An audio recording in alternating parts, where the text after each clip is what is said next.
Hey everyone, welcome to ইসগ্রোভিয়া। আর আমি স্নেহা। আর আজ হলো আমার day 5 of 30 days weight gain journey. তো আজ আমি তোমাদের সাথে শেয়ার করবো ব্রেকফাস্ট স্কিপ করা কেন ভালো না। স্পেশালি আমি যেটা এক্সপিরিয়েন্স করেছি। আমি না প্রায় আগে ব্রেকফাস্ট স্কিপ করতাম, ভাবতাম পরে খেয়ে নেবো, করে খাওয়া হতো না। আর এটাই ছিল আমার সবথেকে বড় ভুল। ব্রেকফাস্ট স্কিপ করলে পুরো দিনে কী হয় না, ক্যালোরি ইনটেকটা কমে যায়, যা ওয়েট গেইনের জন্য খারাপ। বডিতে এনার্জি কম থাকে আর সারাদিন উইক ফিল হয়। আর একটা ইম্পর্টেন্ট জিনিস হলো, ব্রেকফাস্ট স্কিপ করলে অ্যাপাটাইটও ঠিকমতো আসে না। তাই পরের মিলগুলো বেশি করে খেতে পারতাম না, বা যতটা দরকার ততটা ইনটেক হতো না।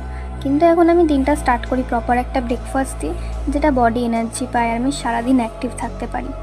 তাই তোমরাও যারা আমার মতন ওয়েট গেইন করতে চাও, আমি সাজেস্ট করবো ব্রেকফাস্ট কখনও স্কিপ করো না। ব্রেকফাস্টটা ট্রাই করো সবসময় হেভি রাখার। আর আমি আজকে এক্সারসাইজ করিনি, কারণ আমার পিরিয়ডসের খুব পেন হচ্ছিল। তো তাই জন্য আমি আজকে একদম রেস্ট নিয়েছি। তো চলো আজকের মতন টাটা।